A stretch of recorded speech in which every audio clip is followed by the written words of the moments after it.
pleasure to welcome you to this important event. I would especially like to thank Vice Provost Wilbur and Assistant Vice Provost Dana Wilder for taking time out of their busy schedules to be with us today. A huge thank you to Dean Wiedemann for charging our committee to take action. It was just a few short years ago that this committee put together a survey to assess where the college was in terms of diversity. Dean Wiedemann encouraged us to do something. I think this charge is even more important when we see where we are in the world today. Thank you for empowering and supporting us. I would also like to recognize all of the committee members that you see on the screen. We've all been very involved with putting our first diversity event together. I'd also encourage everyone, if they'd like to move their chairs forward so that they may be able to see the screen a little better to do that, as well as Sarah is trying diligently to get more water. So feel free to get up. So let me at this time introduce our speaker. Jack Dovidio received his Ph.D. from the University of Delaware in 1977 and is currently the Carl Ivor Hovland Professor of Psychology, as well as the Dean of Academic Affairs of the Faculty of Arts and Sciences at Yale University. He previously taught at the University of Connecticut and Colgate University, where he also served as provost. His research interests are in stereotyping, prejudice, and discrimination, social power and nonverbal communication, and altruism and helping. Much of his scholarship is in collaboration with Dr. Samuel Gardner, has focused on aversive racism, a subtle form of contemporary racism. He has published over 300 articles, chapters, and books. He has received the Kurt Lewin Award from the Society for the Psychological Study of Social Issues and the Donald Campbell Award from the Society for Personality and Social Psychology, SPSP, for his scholarly achievements. Jack has been president of both of these societies and the Society for Experimental Social Psychology, as well as executive officer of SPSP. Quite a tribute there. He has also served as editor of the Journal of Personality and Social Psychology, Interpersonal Relations and Group Processes, and of Personality and Social Psychology Bulletin, and co-editor of Social Issues and Policy Review. So without further ado, let me introduce Dr. Jack Dovidio.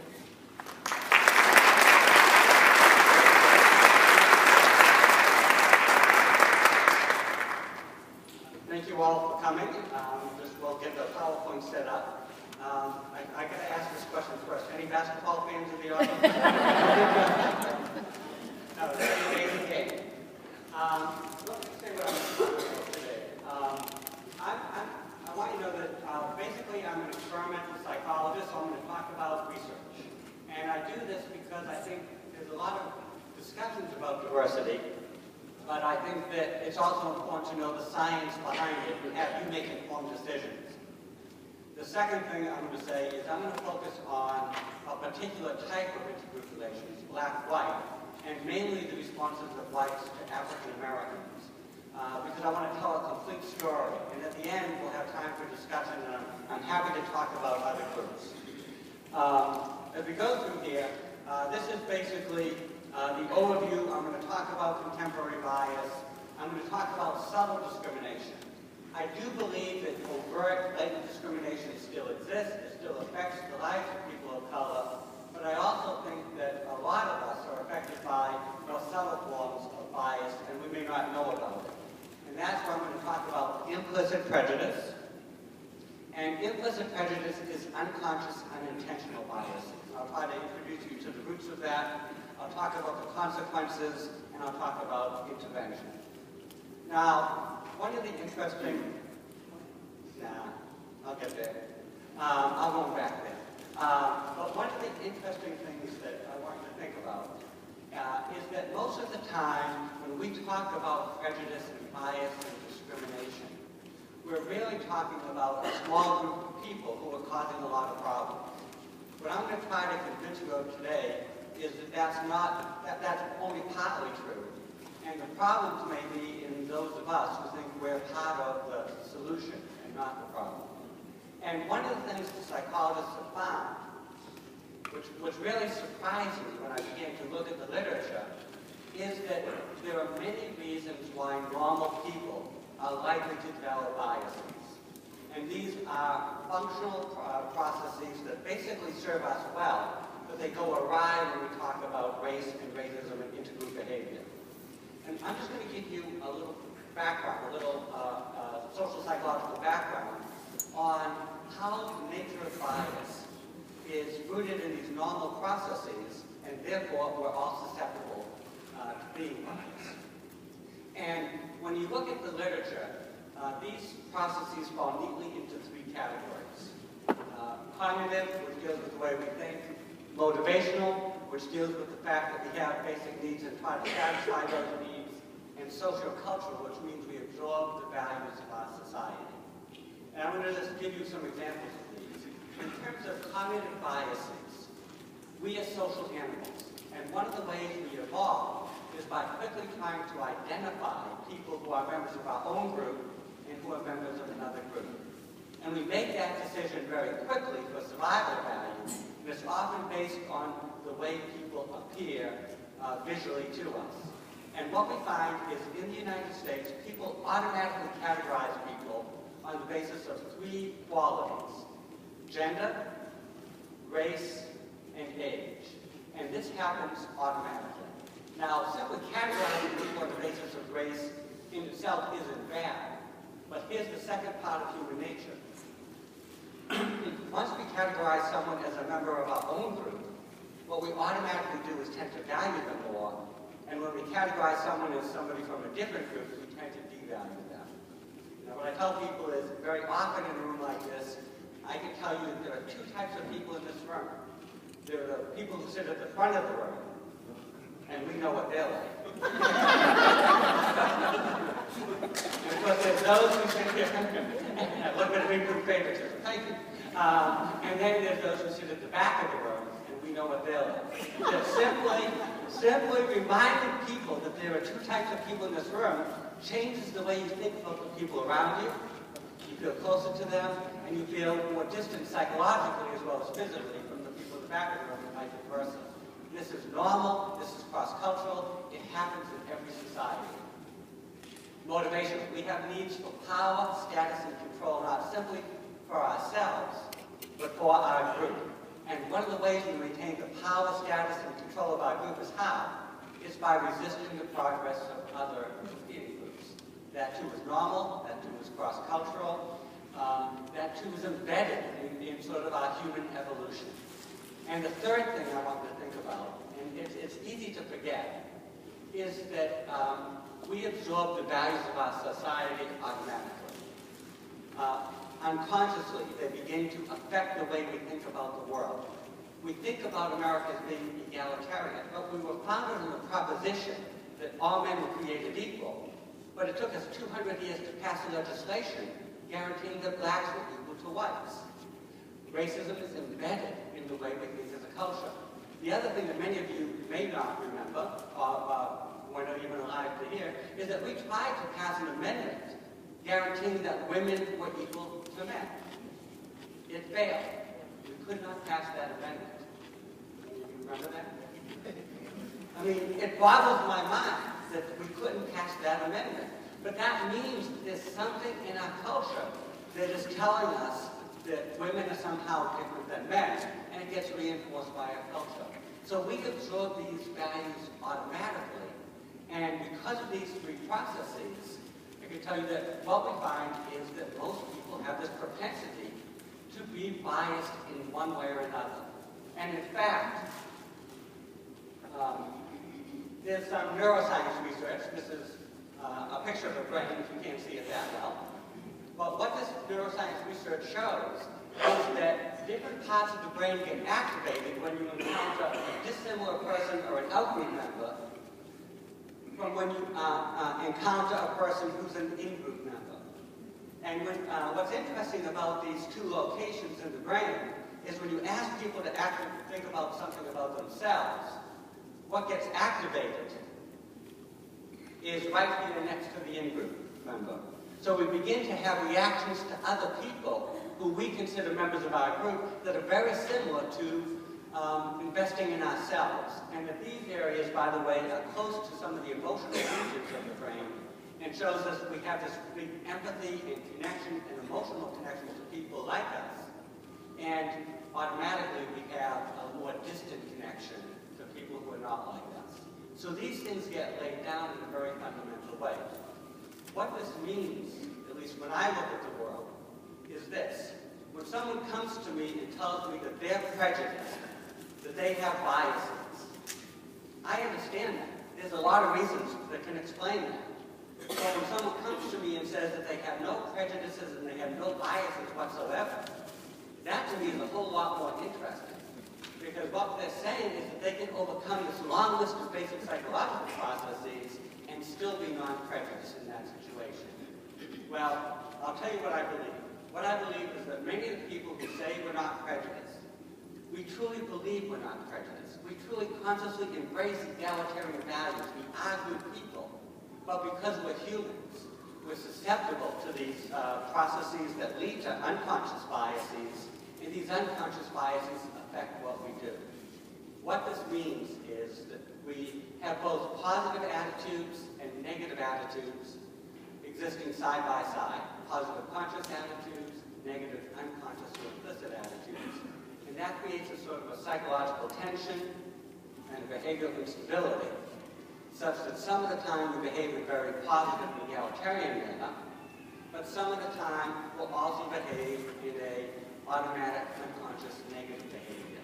And what determines typically whether we behave in a positive or negative way is the nature of the situation. And basically our framework is this. What we believe is that in situations where what's right and wrong is clearly defined, in situations where appropriate behavior is clearly defined, we rely on our conscious attitudes and we don't discriminate against blacks relative to whites. However, when you put someone in a situation where what's right and wrong is not clearly defined, where appropriate behavior is not clearly defined, or we can justify a negative response to that person, but justify it on the basis of some factor other than race, those negative implicit attitudes will be expressed and bias will occur in that situation. Let me give you just an example of this. This is a study we did a number of years ago.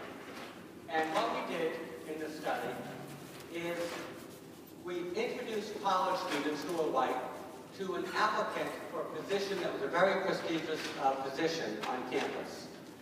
The applicant had impeccably strong qualifications, or they had moderate qualifications. The moderate qualifications, they had some good qualities, some not so good qualities. Arguably, they were good enough for the job, but it wasn't a slam dunk. It wasn't impeccable in terms of their reference. All we did was we cast a photograph of a person who was white or black, and we looked at how strongly they were recommended. What you'll see here is when the applicant had impeccably strong qualifications, there's no discrimination against the black applicant, because to say this person doesn't deserve the job would make you appear to be racist, not only to other people, but to yourself. No discrimination. But when the person has the moderate qualifications, here's what we found. A difference does occur, such that they are more likely to recommend the white applicant than the black applicant. But there's a couple of things I want you to notice here. The other thing I want you to notice is the white applicant with moderate qualifications gets recommended almost as much as the white applicant with impeccable qualifications. The black applicant does not get that benefit of the doubt. Okay? So what happens here is that people are able to discriminate, and they discriminate because when the applicant is black, what do they point to in terms of the qualifications? They point to the more negative qualification and say, this is why I didn't hire that person. When the white person has mixed qualifications, what do they point to? They point to the positive. And this operates as well for women, by the way, in terms of some of the research. By the way, we ran that study again 10 years later, and we get exactly the same pattern of results. What's interesting is, over that 10-year period, blatantly expressed self-reported prejudice declined significantly, but the subtle bias, we don't recognize we're being biased, we don't correct it. It's like a virus is mutating in a different form that tends to persist. ran this again, not with college students, but with human resource professionals in Puerto Rico, and we got exactly the same results. When they have impeccable qualifications, there's no bias, but when there's mixed qualifications, what happens is you get the significant bias over and over again.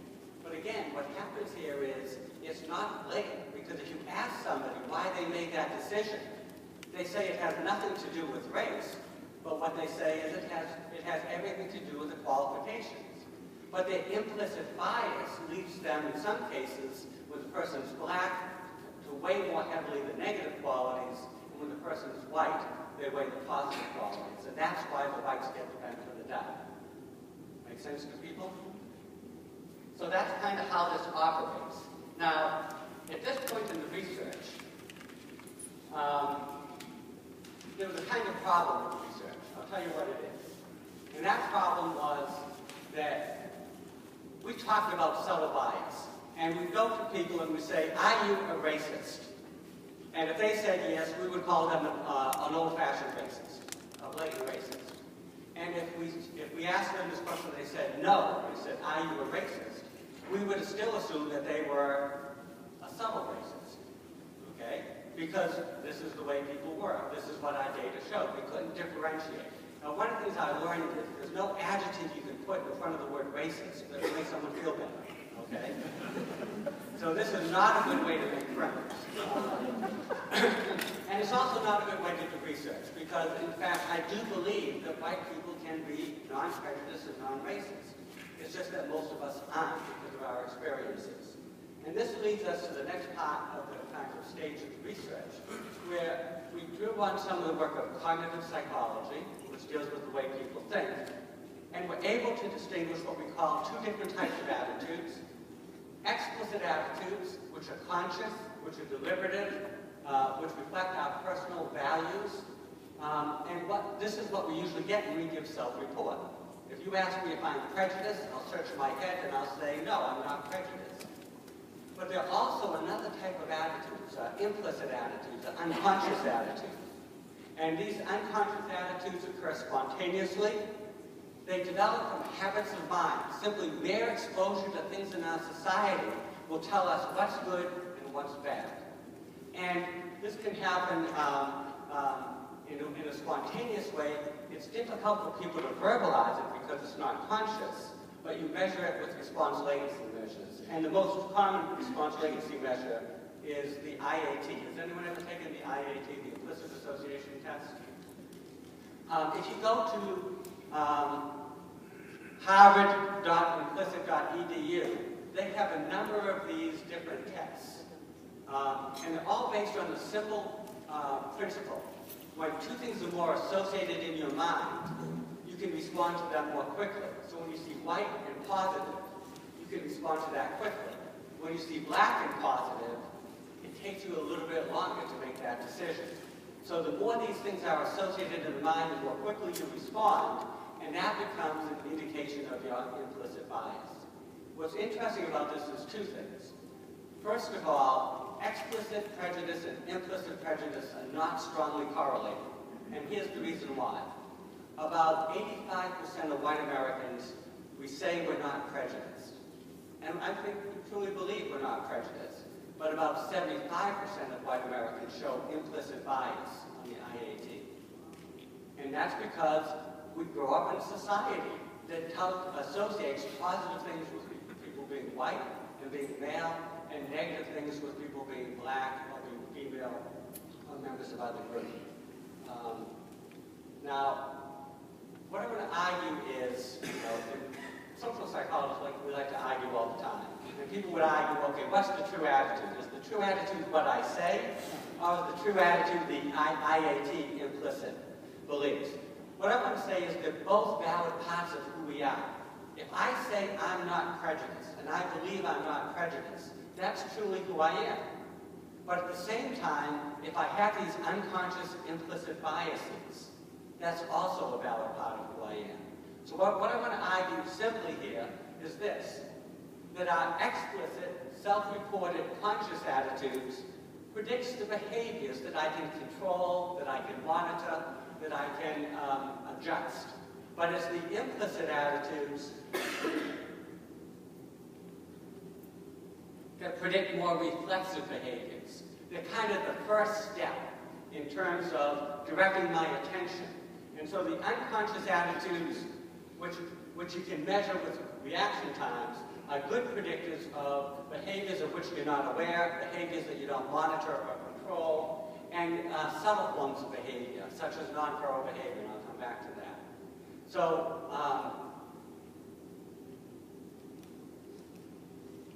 let me come back to a study here. This is a study done by Lee and Son Hing. It was done outside of Toronto a few years ago. And the minority group outside of Toronto that was of concern was Asians. What she found is when you give people information that the person has technically strong qualifications, no bias, but when the person has mixed qualifications, there's bias against Asians. She replicated our result. But what she also did was measure people's unconscious biases with the IAT. And what she finds is this. Unconscious biases don't predict responses when somebody has impeccable qualifications because the answer is obvious. We make a rational decision and it's to hire a person. But it's the implicit attitudes that predict the subtle bias, the unconscious bias. It predicts what we're going to pay attention to, the negative qualities of the Asian, the positive qualities of the white applicant. And so these unconscious biases do affect things, but they affect them in these subtle and indirect ways. One of the things I want to point out, though, although the behavior is subtle, the consequences are pretty much the same as old-fashioned racism. Because assuming very few people have impeccable qualifications, most of us fall into this category, something good and something bad.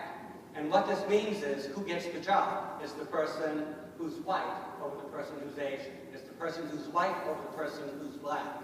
And again, we can justify this every single time because I can point to something exactly on their credentials.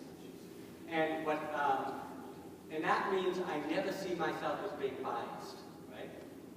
I mean, this is the tricky part of this, is that in this case, if you notice what usually happens is you actually evaluate the minority person a little bit higher than the white person. So I'm reinforcing my view of me not being prejudiced. Over here, when I am prejudiced, I don't recognize it. So I walk around being prejudiced and biased, but never seeing that I'm prejudiced and biased. But the consequences, again, is the same for the person of color. Because if they don't get the job, it's the same as blatant old-fashioned racism. So that's how this implicit bias operates. It also operates, by the way, in many different circumstances. Here's a study that was done with doctors. And this study measured white doctors' implicit attitudes and then looked at their willingness to prescribe narcotics to a white patient or black patient complaining about pain. Now, this is always a very interesting one because there is no objective measure of pain, right? Any of you who have back pain or other things, the doctor says, how much pain are you in a scale from 1 to 10? So you don't have any objective measure about how much pain somebody's in, but there's also another racially tinged part of this, is that when someone comes in and asks for narcotics, if the person is black, you make certain assumptions over if the person is white. Right? You see that? And in this situation, it's the implicit attitudes that predict. The more implicitly biased the doctor was, the less pain medication they prescribed for the black patient, and the more they prescribed for the white patient. What's also interesting about this, if you look at explicit attitudes, the explicit attitudes don't have any effect. And I can tell you, I do a lot of work with doctors and bias. Doctors are really good at correcting for the explicit bias. Most of them are not biased in general. And those who do have biases are able to control them most of the time. But in these subtle situations where you look at different cues and you weigh them, the implicit attitudes produces a biased outcome. Does that make sense? Okay. I want to go back to something else here too. Not only does it affect the decisions we make, but it affects the way we interact with people. So the implicit biases have a very interesting effect on the kinds of interactions that we have. So if I am what I would call a modern racist, again, there's no adjective that will make me be happy with that label, but I'm a modern racist. I'm someone who believes I'm not prejudiced, but I have implicit biases. And remember, 85% of white Americans say they're not prejudiced, 75% have implicit biases. Well, my explicit attitude is going to govern the kinds of behaviors that I can control. And the things I can control is my verbal behavior, what I say. I think about what I'm going to say, I reflect upon what I say, I hear what I say, I monitor what I say. My explicit attitude should be a good predictor of my verbal behavior. But my nonverbal behavior, those are things we never, the funny thing about nonverbal behavior is you're never not behaving nonverbally. Okay? You're always doing something, and most of the time we don't recognize what we're doing. It's out of conscious awareness, and we're very poor at controlling our nonverbal behaviors. Well, because those are spontaneous and uncontrollable kinds of behaviors, they're predicted by someone's implicit attitudes. Right? So what we find in our research is that when most white Americans interact with a person of color, their verbal behaviors are very positive and accepting and tolerant, but their nonverbal behaviors are much more avoidant in the situation. Now, that makes an interesting interaction in terms of what actually happens when you have a black and a white person together. These were not actual subjects in my study. And turns out we couldn't make it. But it was a very simple study. Here's what we did, is we measured white people's implicit and explicit attitudes. And again, in general, most of the white people were low in prejudice, but there were some higher, and we measured their implicit attitudes. Then we had the white and black person simply interact with one another. And then we asked a simple question. How friendly, we asked the white person, how friendly did you behave in this situation?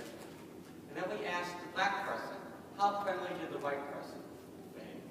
And then we wanted to know, was there any discrepancy between those two, and how did it relate to the white person's explicit and implicit attitudes? Well, what I want you to understand is that the perspective that we have in our interracial interactions are very different. As a white person, if you ask me a question about how I behaved, what do I have access to? I have access to my conscious attitudes, but not my unconscious attitudes, right? And I have access to my verbal behaviors, but not my nonverbal behaviors. And what about my verbal behaviors? They're going to relate to my explicit attitude. So if I think I'm not prejudiced, I'm going to say all the right things, but I don't see any of the things that are invisible to me, my unconscious attitudes and my implicit, my nonverbal behavior. Now, when the black person is asked the question, how friendly was the white person, they don't have access to my attitudes at all, right? I don't know what their attitudes are. But what I do know is I can monitor your behavior.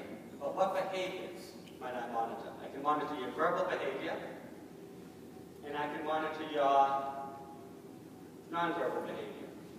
Now the question would be, when a black person is interacting with a white person, which do you think would be the better predictor? The white person's verbal behavior, would I be tuning into the person's verbal behavior, or to the nonverbal behavior? So let me just tell you what the results are here really quickly. When you ask the white person how he or she behaved, white people who said they were less prejudiced also behaved in a more verbally positive manner. And if you ask them how friendly they behaved, it was all based on things that they could observe, their conscious attitudes and their verbal behavior. And most of them said, how friendly did they behave? Very friendly, right? Okay. Notice that the implicit and the nonverbal have no effects. These are correlations. When you ask the black person, how friendly did the white person behave, what do you think they based it on? You can base it on, again, the verbal, the nonverbal, or the average of the two. What do you think? Okay, it's not too hard to be a social psychologist.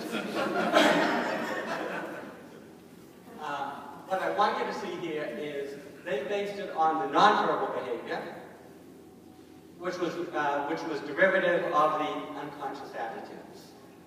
The negative sign, by the way, for the verbal behavior was they actually discounted the verbal friendliness in terms of their decisions, right? Because when you see a discrepancy between what somebody says and what they do non-verbally, what you tend to rely on in these cases is the non-verbal behavior as the true kind of attitude. So what's interesting about this study, too, is if you ask the white person, how friendly did you behave? What would the answer be? Friendly. If you ask them, how did the interaction go? What would they say? It went great. Right? This was wonderful. I thought it was going to be tough. This was actually pretty good. If you ask the person of color in that same interaction, how did it go? What would they say? Not so good. And why would they say it didn't go well? Because this person wasn't friendly to me. And in fact, not only was this person not friendly to me, but they sort of said something different. What they said was not consistent with what they did. What do you think of when somebody says one thing and does something else?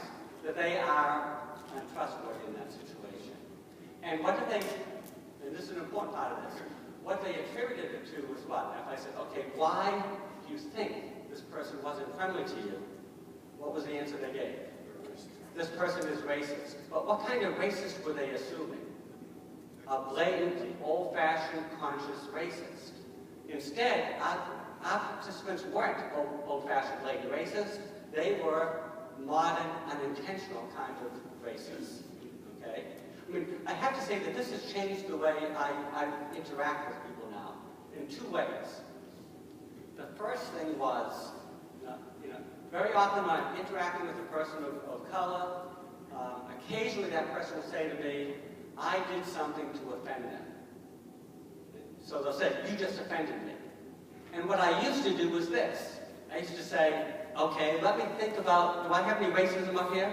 My answer would be, no racism up there. Did I say all the right things? Yeah. And so my response to that person would be, they said, you offended me. I would say, no, I didn't. Right? And they might accuse me of being a racist, and I would say, no, I'm not. Okay? But from their point of view, did I offend them? Yes. Did I engage in something that might be attributable to racism? Yes. And so, once I invalidate their perception, once I invalidate their experience, there's no place for us to go. We are going to just spiral down in that situation. What I do now, by the way, I'll give you what I do now, is when someone says that, and it does happen to me, people say, gee, you offended me. The first words out of my mouth are this, I'm sorry.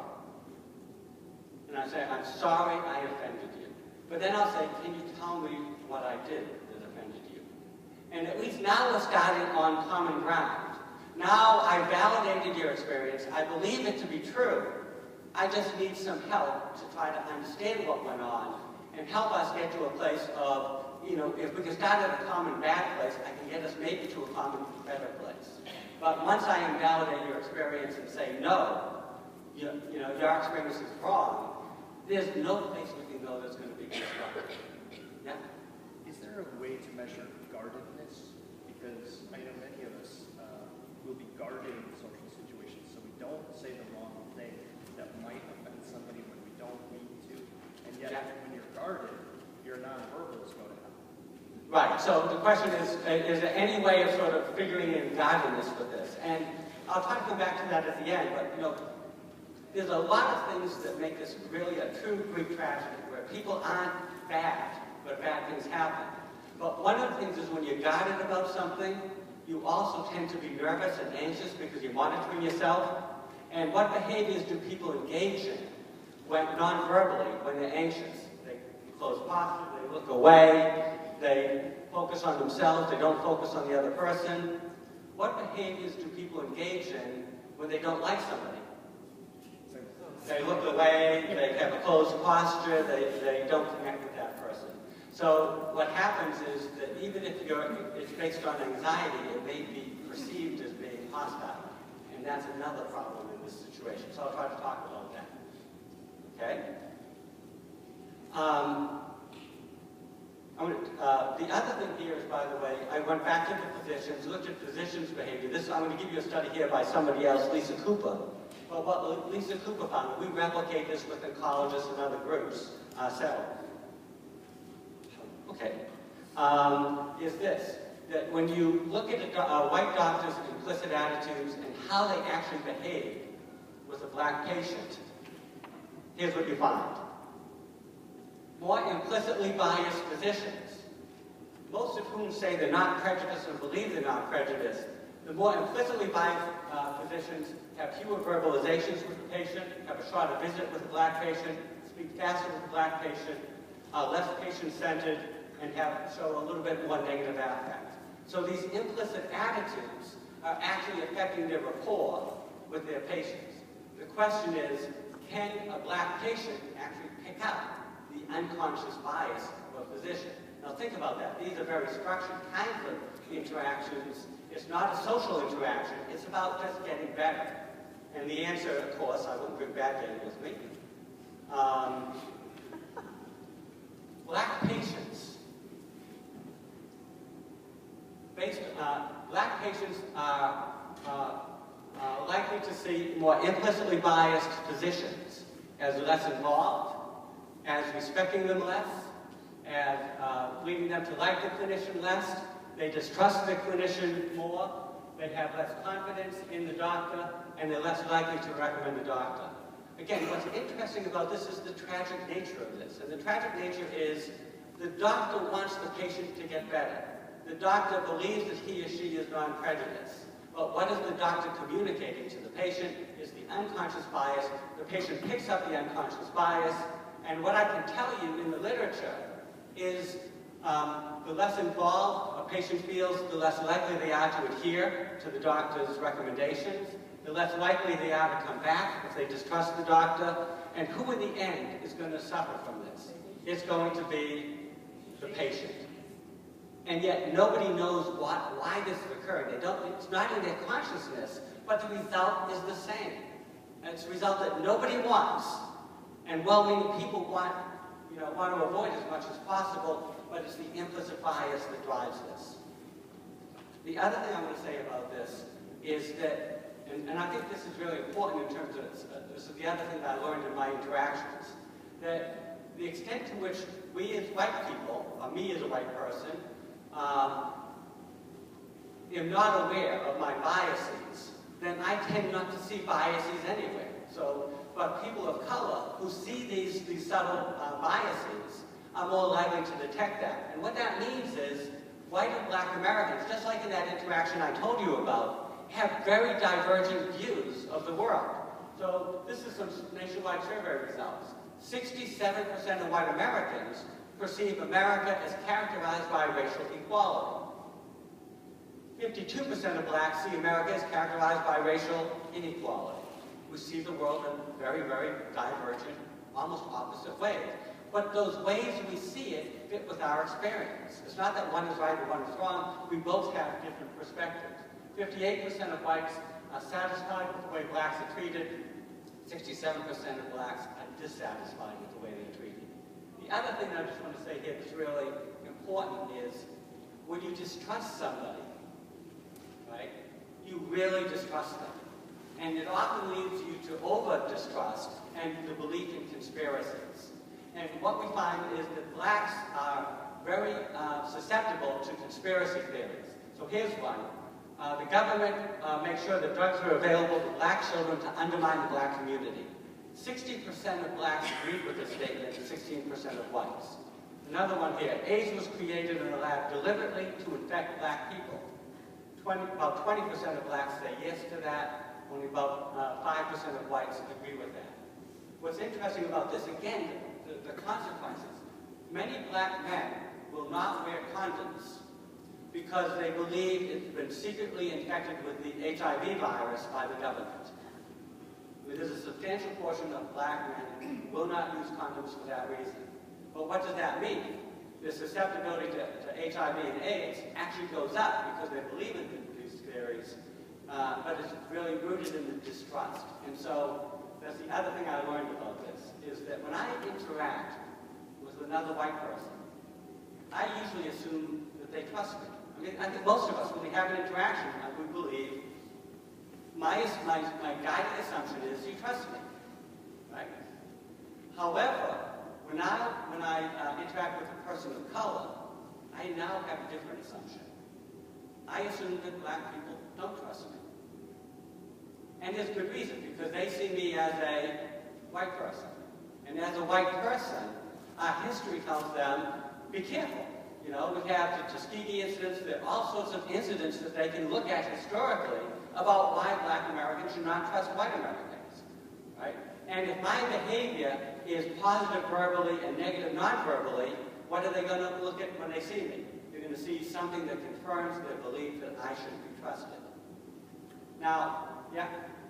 The way you said that you act differently because of your research brings up a question that I struggle with in my own research all the time. Okay. And isn't that another type of stereotyping and bias, right? If you say, I found in my research that men interact differently with their children than women do, even if it's a positive or negative thing, you're still perpetuating bias. Yeah. It's not all men are the same as all women are the same. And so isn't that the same?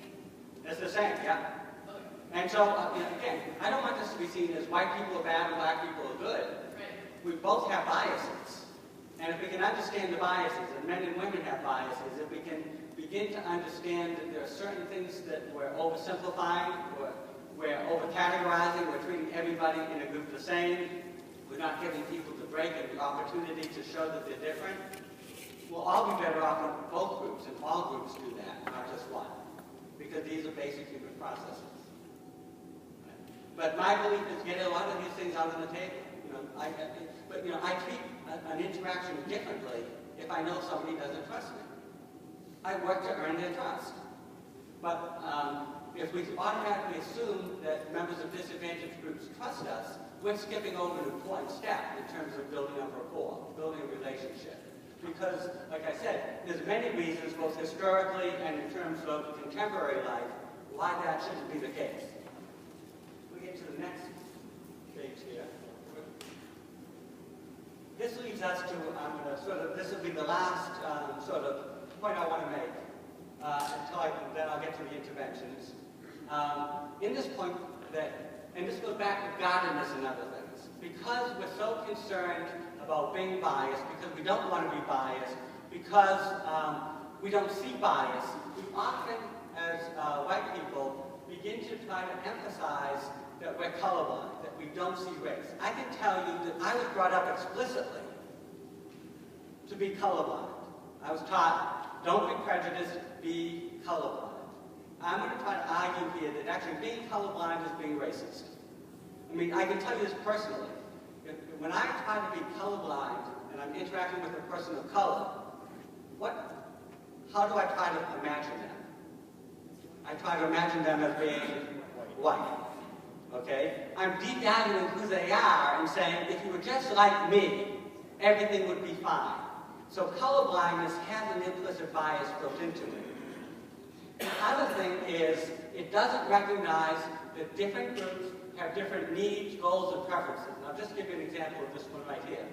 What we know about in interracial interactions, white people have the goal of being liked. If you just like me, everything is going to be fine.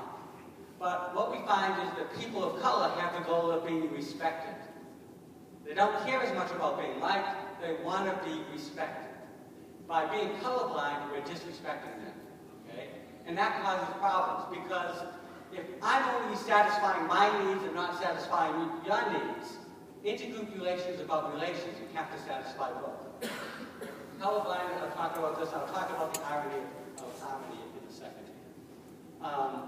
One of the things about colorblindness is this, that for most of white Americans, thinking about race is problematic. It leads us to be worried and guarded and all these other things. So what we typically try to do is avoid any discussion of race as much as we can.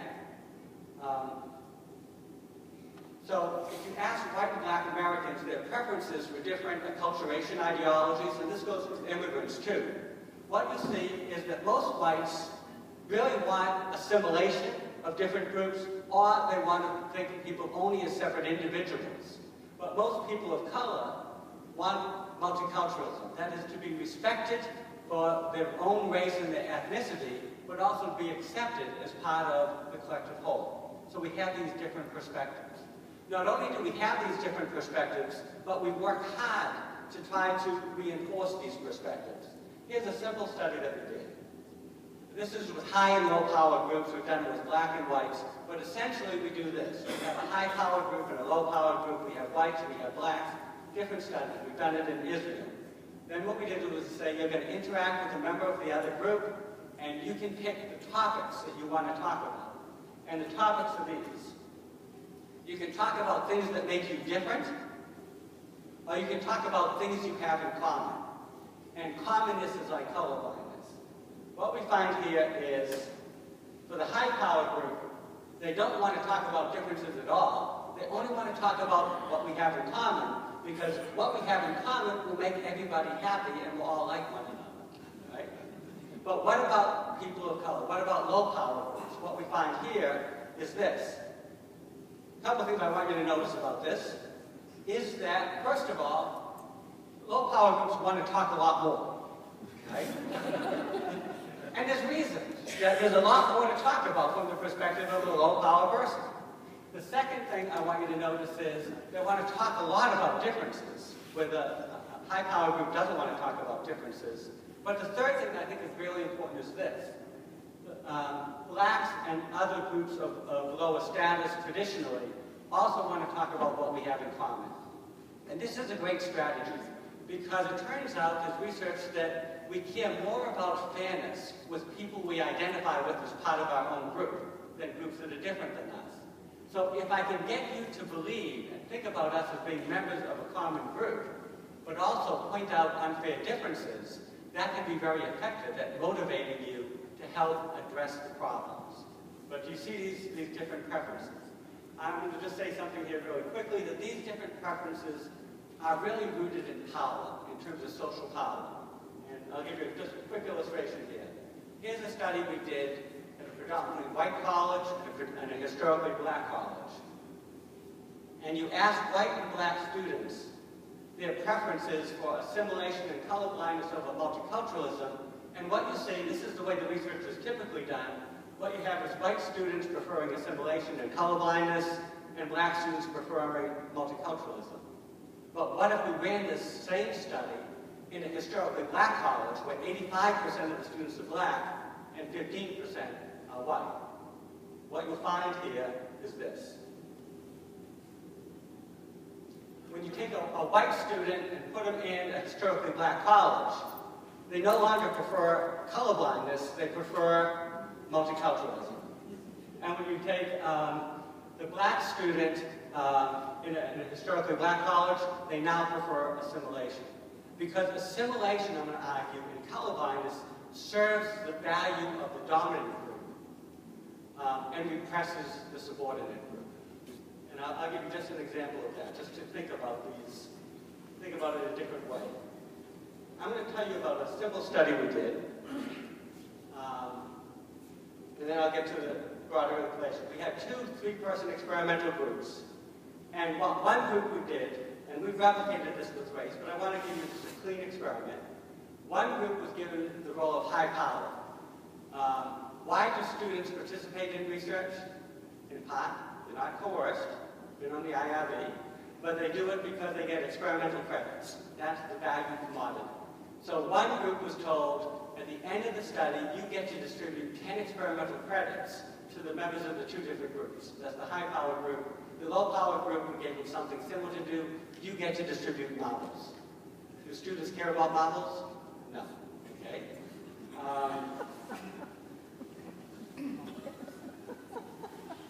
Then we had them interact either with a focus on commonality, just talk about what you have in common, or a focus on difference.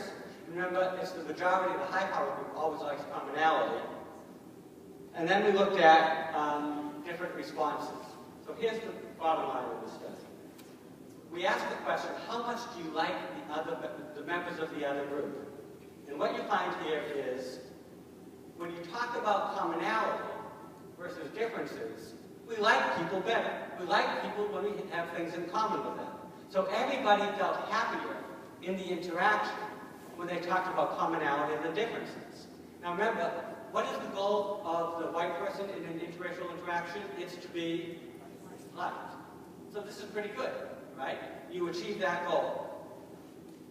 When you ask the minority participants, either black or low-power people, how benevolent, how fair do you think the other group is going to be in terms of distributing credits? Here's what happens.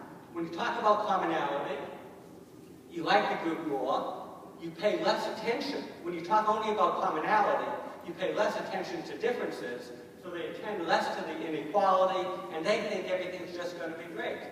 Right? That makes sense. I like you, you like me. This is going to work out really well. So here's what we did.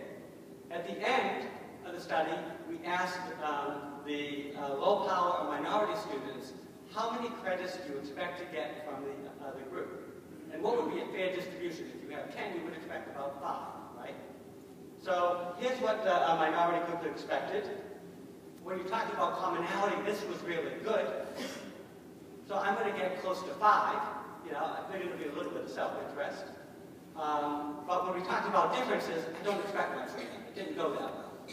Then what we did was we observed. And this study here, by the way, was run at the University of Connecticut, just so you know. When you look at how many credits the high-power group actually distributed to the other group, when they talked about differences, the low-power group got exactly what they expected, right? You see that? But what about the next condition? Okay. At this point, even though everything went well, the high-power group didn't distribute many credits to the low-power group. Why? What was the goal of the high-power group? It's to be liked. And once you're liked, do you have to give up any resources anymore? No, you get to keep all your resources. There's nothing strategically better for a dominant group than to have a happy subordinate group. Okay? And once everybody was happy, they said, my job is done. And they took their credits and went home. Right? Okay? It's because, you know, if you can get everybody, and I would say about this, if you can get everybody to think about, oh, we're just one big family. We're just one. We're all in common. I don't see race. It has all sorts of bad problems if you want to change the world. Because if everybody is happy and you don't see race, there's no reason to change racial disparities. Does that make sense? So I'm going to give you just a quick summary of the research here. When you emphasize colorblindness, majority group members are less likely to perceive group-based disparities. Because if I don't see race, I'm not going to attend to race-based disparities. And if I don't see race-based disparities, I'm not going to do anything about it. They're less likely to see any disparities as unfair, and they're less likely to take actions for equality. This is a really important point I want to make. What we tend to do is when we see inequality, we assume the people who are at the bottom should take action to achieve equality. That's the worst way to change the world. Why take the most low-power people and ask them to change the world and change the way high-resource people think? That's a terrible way to change the world. The best way to change the world is to do what? When those who have the resources and the privilege notice that there's unfairness, we should be the ones to take action because fairness is in everybody's best interest. But colorblindness actually reduces that. And for both women and minority groups, when you get them to think about, oh, we're all one, let's be colorblind and let's be genderblind, they're less likely to think about their disadvantage, they're more likely to blame themselves for failure. So if I say women and men are just the same, and women achieve less than men, how should you feel about why you achieved less? Because you didn't deserve it. And what it leads is minority groups to internalize the reason for their lower achievement by being due to themselves. They're less likely to perceive prejudice, women are less likely to confront sexism in those cases, and they're less likely to support collective action for change. Does that make sense to people? So once you get people into this colorblind routine, what it does is it reinforces the status quo because happiness and harmony leads us to be complacent rather than make the changes we need to achieve equality. So the challenge, I'm going to get to what we do about it here. The challenges are you need to have to acknowledge the possibility that subtle bias exists, and one of the dangers here is that in-group favoritism if I just favor my group more than another group, even though I'm not discriminatory against the other group, it still produces unequal outcomes. The other thing is being color conscious, being aware that we might be biased. And the last thing is that what is nice about the people I'm talking about, myself, is that we are good people. We're not talking about bad people. We're people who really are well-intentioned people. And if you can make me aware that I'm not as good as I thought I was, I promise you, I will do better. I will work hard because I want to work hard to be better. So it's got a lot of potential. I'm going to tell you, okay, what can we do about it? I'll give you a few quick strategies here. One thing you can do, and this goes back to the guarded question, you can try to suppress doing anything bad. So here's a little study we did. We had white subjects go into a room for a little getting to know you exercise with another person. And half the time when they entered the room, the other person was black, and half the time they were white.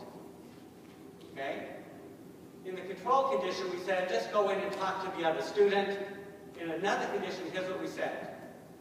Getting to know somebody the first time is difficult. People screw up a lot. Don't screw up. Don't do anything wrong. Don't do anything wrong. Now, those of you who play sports, you know, I can tell you, I'm not a good sport.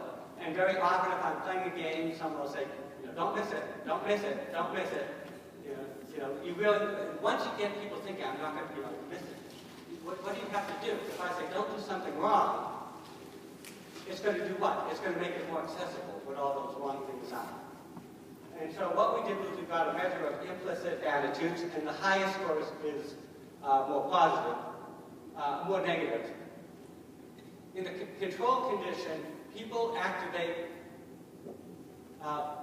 more unconscious negative thoughts with the black person than with the white person. These are white subjects. When you ask them to suppress their bias, what happens? Well, when the person is white, there's not much difference because they're not really biased. There's not much to suppress. When you ask me to suppress my bias against a person who happens to be black, what's going to happen? It actually activates more of those unconscious negative feelings. And so those unconscious negative feelings will create discomfort and will actually interfere with the interaction. So bottom line here is cross out suppression from your list, okay? It just gets you into trouble, and it leads you to be colorblind, and it leads you into behaviors that will be misinterpreted. What I want to suggest is be sensitive to in-group favoritism as much to out-group derogation. Now, I'll give you a couple of examples here. Very often we engage in what I call heuristic thinking, heuristic processing. So when you look at, I can tell you, this is a case when I was at Colgate. People would look for candidates for a job. And what they would do is they would go down and look at the record. And in this record, what they would do was they'd say, oh, here's somebody who went to a liberal arts college like Colgate. And if they went to a private liberal arts college like Colgate, we said, oh, this person understands us, they belong here, this is great. And that meant, what's the likelihood of that person getting interviewed for the job? It goes up really high. But what kind of people had gone to Colgate historically? Men, it was an all-male college till 1970, and what? Okay, so that means you're giving a benefit to white men, privileged white men who could afford to go to a private college, and you are devaluing everybody else. Does that make sense? And this is the way we think, that if somebody's like me, they must be good. Right? The second thing here that's really important is there's some work on interviews. Now, interviews give you the sense that you are learning more about a person. But there's a lot of research in psychology that shows that unstructured interviews actually produce worse decisions than not interviewing a person in the first place. And the reason is because when they're unstructured, what we're trying to do is get a feeling about how does this person connect? How does this person belong? How does this person fit? Is this person like me? Okay? And that means you're opening up the door for all sorts of biases. So what you have to do is structured interviews are much better. Part of this happens, like I said, so invisibly. I did some work for the Department of Defense, and I gave a talk a number of years ago like this, and Marine general came up to me afterwards and he said, "No, you were calling me a racist." And I danced around. I said, "Well, kind of a modern racist." But remember that rule. Remember that rule. That doesn't make it any better. They don't hear the modern. They don't hear subtle.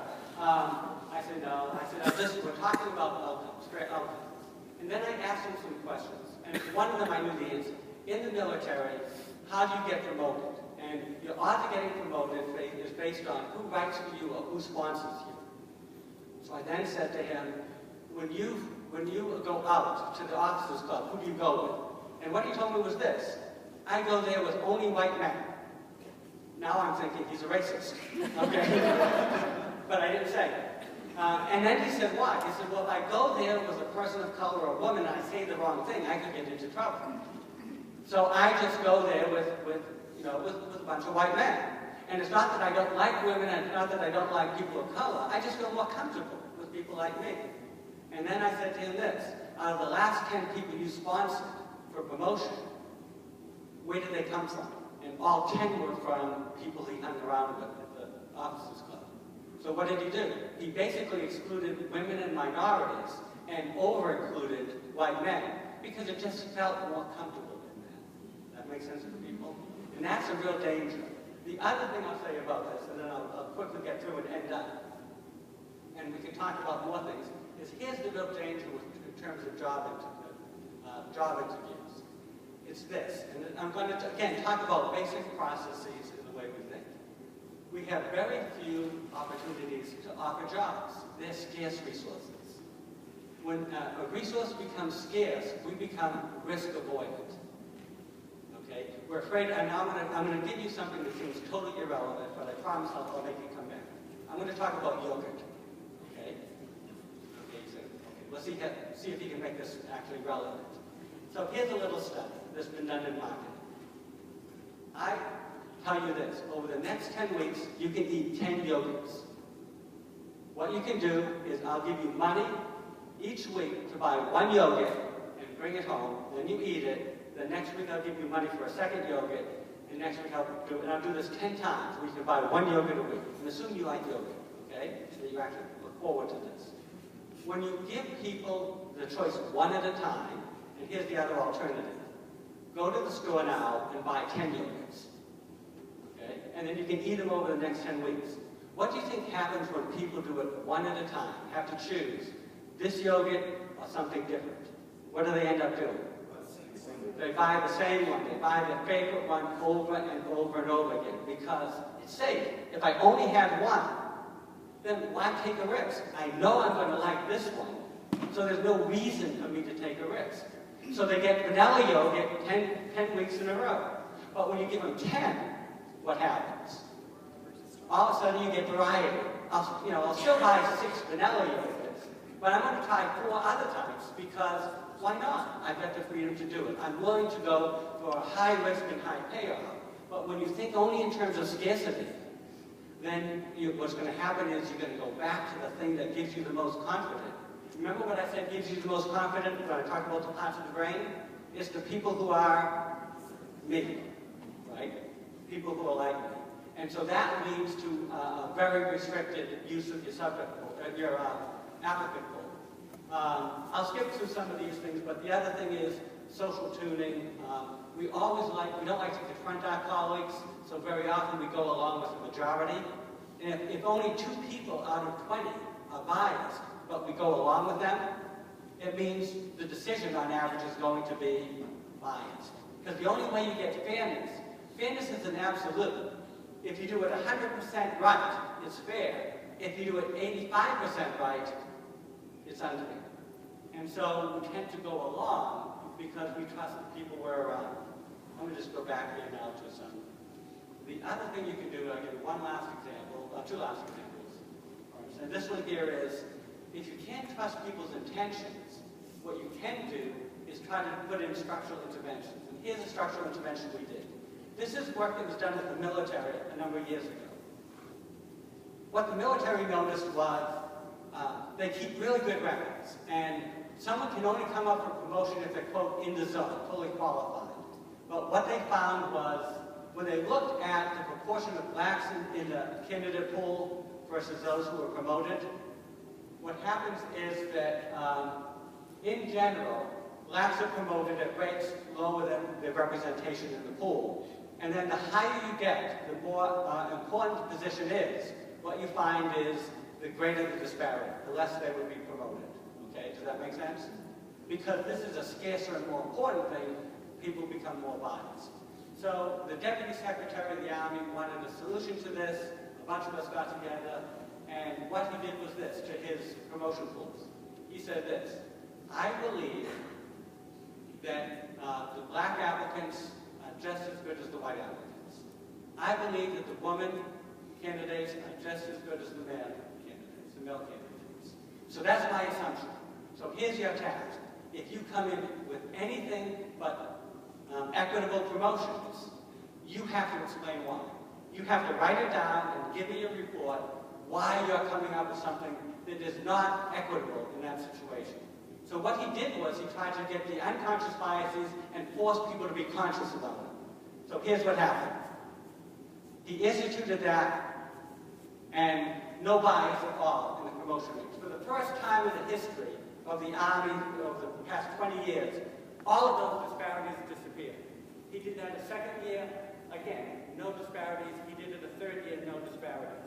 It also turns out that blacks who were promoted during this period had career trajectories just as good as whites who were promoted. So it wasn't that inferior blacks were being promoted. They were just opening the gates. Does that make sense? Here's the problem. Deputy Secretary of the Army served for how many years? 3.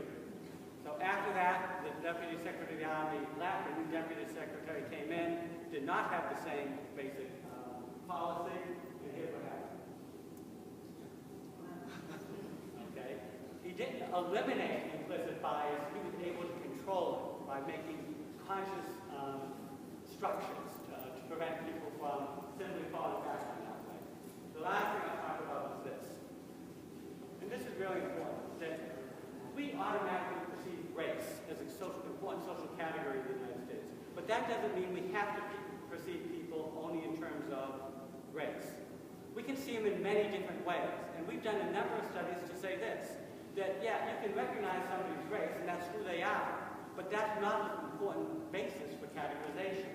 So in the study that I showed you before, what we did was we brought some subjects in and we simply told them this: the person you're going to be interacting with is going to be a member of a team, and you and that person are going to be competing against another school in a few minutes. So now what you do is, race isn't the thing that becomes the important category. What is? We're from the University of Connecticut, or in this case it was the University of Delaware. So we say the team is what's important. When you do that, here's what you get. The bias disappears. It's not that I don't see race, it's just that race is incidental. It's not going to be the determining factor in our relationship. What's determining is we're members of the same team. Then we did this with doctors, and here's what we did in the last study that I'll wrap up. What we did was we had an inner city clinic in Detroit. And what we did was in one wing of the... Okay, you hear? I'm just going to yell. I'm going to yell. I'm not talking to it since it doesn't do anything. Yes. There you go. So, in this last study, what we did was in 2 wings out of 4 wings of an inner city clinic in Detroit is we changed the way the doctors and the patients interacted. In 2 of the wings, it was standard of care. In 2 of the other wings, what we did was, before a patient went in to see the doctor, they read a whole series of things about how the doctor and the patient were on the same team. The doctor was instructed to say at the beginning of their interaction that we have a common goal of getting you better, that we have shared responsibility. And in fact, it's true. For a doctor to be effective, the patient has to cooperate. The patient has information the doctor needs, and the doctor has information the patient needs. We have signs out there about you are on the same team. There's nothing subtle about this stuff. We had color-coded buttons and pens. So they had the same buttons, they had the same pens, everything was yellow and red. We hit them over the head with 2x4 and we said, you are on the same team. And then what we simply looked at was how trusting the patient was of the doctor, and how effective was the care. Here's what we found. This is how trusting. In the standard of care treatment, patients trust their doctors a lot at the beginning. It goes down a little bit 4 weeks later, and it goes down 16 weeks later. The trust erodes over time. However, when you simply emphasize in these 15-minute interactions that they're really part of the same team, that affects the doctor and the patient perception both. Here's what we found. That you trust your doctor a lot at the beginning, you trust him 4 weeks later, and you trust him 16 weeks later. And if you look at patient adherence and patient health, 16 weeks later is predicted by how much they trust their doctor 4 weeks later. So once you create this condition of trust, you're not telling people don't be racist, you're telling people just the opposite. It's not prevention, it's promotion. You are members of the same team. You are interdependent. You have the same goal. Race recedes into the background, and everybody is better off for it because the patient is better, the doctor's happier, everything has come out much better because you reframe the whole interaction in a positive way, not the avoidance of the negative way that you were talking about. So I'm going to stop here. Okay, conclusion, some bias exists if you didn't get that. The irony of harmony, I just want you to think about that because, like I said, it's a different way of thinking about it. And the interventions, this is the most important. You can't rely on good intentions. We're all well-intentioned. I'm well-intentioned, but I have implicit biases. I need help in correcting for those implicit biases, and I want to be better than I am. And if you can take that as a starting place, then you don't, it's not about, I can just tell you, I hate to use the word diversity training. As academics, we don't like to be trained. We sort of go into academics for the opposite of that we don't like to be told what to do. We don't like to be trained, but we like to be better. And I think within us, we all have this possibility of being better if we're aware, but simply being aware is not enough. We have to think of the things that we can do to overcome that. And we can do that individually and we can do it collectively. So I'll stop here. Thank you.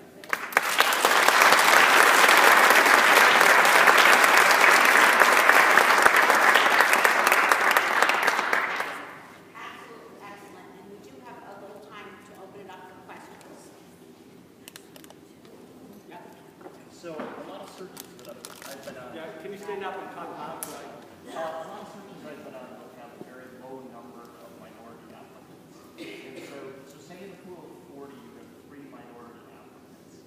And they're all, everybody in the pool is more or less moderate. Right. Does that magnify the likelihood of inherent bias? Yes.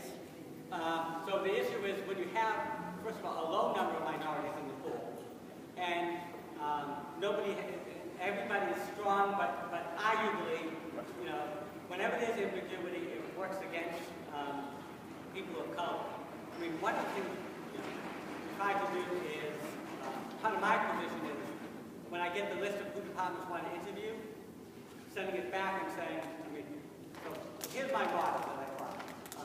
And it gets me only so far, but I want to say that diversity should be the default. The world is diverse, right? If you look around us, there's lots of diversity. So I expect diversity. And if you don't come up with diversity, you have to explain to me why you don't have diversity. In the pool. In the pool. That means you may want to go out and try to recruit more aggressively. We see this, by the way, with women. What Yale used to put in its ads, and I think we've taken them out. It's a very interesting phrase, which is, we want only exceptional candidates. Is there a gender difference in people's willingness to consider themselves exceptional? Yes. Okay. And what we found was we weren't getting enough women and people of color because it was exclusionary. They didn't say, oh, I'm not exceptional. And so what we try to do is say, and this is important because what it used to be in the case was when I would send it back to the department, they would argue. They would say, no, I had to convince them why it had to be diverse. But if I say, no, the rule is diversity is the default, then you have to explain to me why it's not diverse.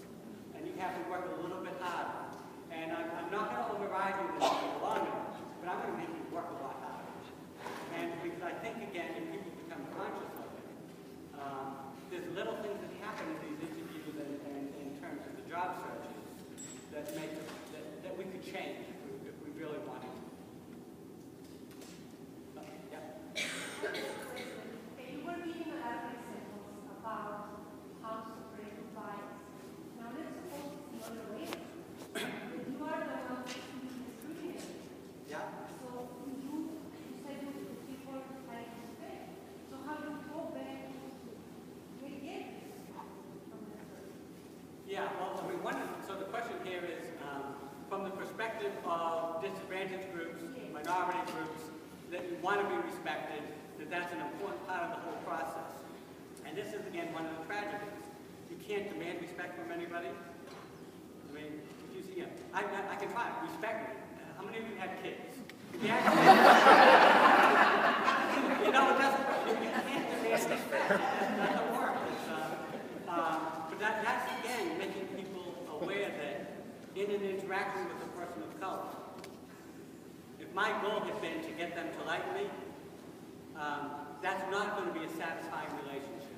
And so I think, again, I really think about changing everybody to be aware. And I think that the idea of even thinking that, you know, most people think, oh, I give you respect, I give you respect, I give you respect. But if I give you respect in a colorblind way, or a gender-blind way, I may not be giving you the respect you want. Or maybe easier this way. Maybe the other person is not but Yeah. so how is somebody respected? Yeah. Again, there's a lot of problems with being in a vulnerable group. And so if I disrespect you, how do you actually make me aware? I'm going to give you something that I know some people don't like, okay? And which is the idea of saying that you communicate to me that you feel offended, that you have experienced something that makes you feel uneasy. Okay? If you call me disrespecting you, I'm going to search my brain and I'm going to say, no, I didn't disrespect you. But I can't deny that you have felt disrespected. And I think that, again, most people, when they realize they found somebody, we automatically want to find out why and do something about it. Some people don't like that because what it does is it takes a disadvantaged group and says, I'm going to be even more subordinate by sort of saying, oh, you hurt me. But I think that's the way to do it, because I think, again, you can't demand respect, but I think most of us will do the right thing if we know what it is. And if the confrontation is gentle and instructive and informative, most good people will try to be better about it and correct it. But it's a lousy situation to be in. So I would rather have people like here come around and tell everybody, be respectful, realize that you may be insensitive, and start thinking about stop being colorblind, stop being genderblind, stop assuming all these other things. I'll just say that it, again, affects things in the interview. I have my female graduate students ask me a question, and it boggles my mind. Still, they ask me the question, should they wear their wedding ring on their interview? Okay? And they say, well, if I wear the wedding ring, people are going to wonder, do I have kids? Do I have a husband that has to be placed here? Do I, all these things would be reasons why they don't. I hear this in our job interviews and explain that not only is it immoral, it's illegal. Where people say, well, we got two candidates that are good, but one of them has what's called a spousal problem. We try to call it a spousal opportunity, but it comes back to the spousal problem. And then you say, well, this person, is going to come, so we're just going to give the job to the person who's going to come. But it still is the case in America. If you have two professionals in the family, the man is more likely to be willing to move than the woman and make the accommodations. So it seeps into the biases all over the place. And that means also that, I can tell you this, that minority candidates do a lot more thinking and overthinking and rethinking about the meaning of everything in an interview than white males do. Because they're always trying to anticipate what's next, what's the problem, is there discrimination? And I can tell you, if you ask people to go on a job interview and during the job interview always count back from 100 by threes to give them a lot of cognitive demand, they do worse with the interview. So you have to, again, think about what things you can do to put people at ease. I'll give you one last example. This is the department that we have. I won't say what department it is. What they did is they bring the job candidate to campus, and what they do in the very first meeting with the candidate is the whole department's there, the person begins their talk and they fire questions relentlessly at the person. Okay?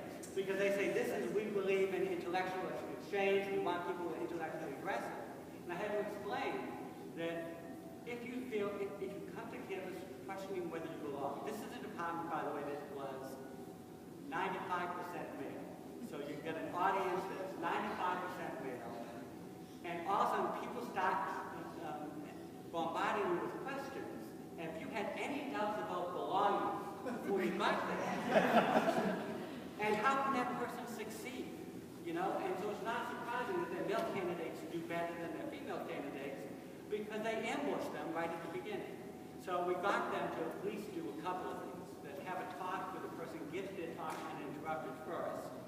Later on in the interview, you know, we want to have this, you know, this sort of relentless questioning. Tell everybody that it's going to happen. It's not you. This is what we do with everybody. But that's an adjustment that made a big difference. Next question. Yeah. I was really interested by research related to physicians and their patients, and I could really identify with that point. Over time, I became explicitly biased against male doctors, and I don't have it. And I'm perfectly happy to say that. And what that was making me think about is the situation right now with Muslims in this country. Yeah. I'm so uncomfortable. I don't know how to approach people that I know. But what I wanted to know is, do you have any comments about whether something that used to be perhaps more of an implicit bias is now becoming more permissibly explicit?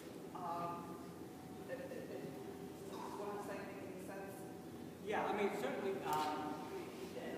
yeah, so the question is, I'm going to give the short version, which is, I'm talking about sort of biases that you're not supposed to have explicitly, and therefore they're always just, they're mainly manifested implicitly on the ground, but are the ones that now it's more okay. So let's get to the point. If you have the implicit bias and the social norms change where it's okay to be explicit, then they get expressed as explicit, and they come out really strong. Attitudes towards immigrants right now is one. Attitudes towards Latinos who are not immigrants. I mean, I ran a study, actually when I was here at the University of Connecticut, about people who read about a person who commits a crime, and one of the options was how many years in jail, or do you deport them, or things like that.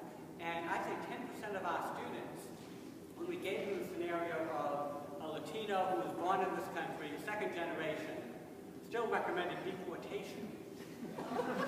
Now think about that. You know, you can't deport them to their country because they're in their country. Right?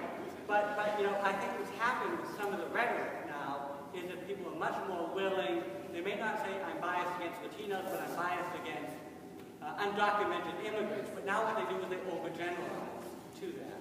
And so that becomes, Muslims is another group that you can now see that, you know, we believe in religious freedom, but now it's okay to say we don't believe in religious freedom, right? So, and then there are other ones, other biases like weight, that is just as strong explicitly as implicitly, and so it comes in these different flavors. So not all bias is sort of implicit, but I think the danger is, once you change the climate, implicit can quickly move back to explicit.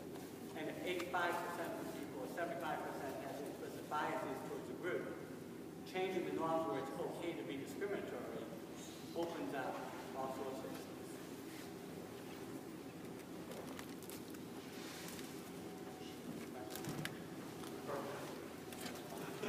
I'll stick around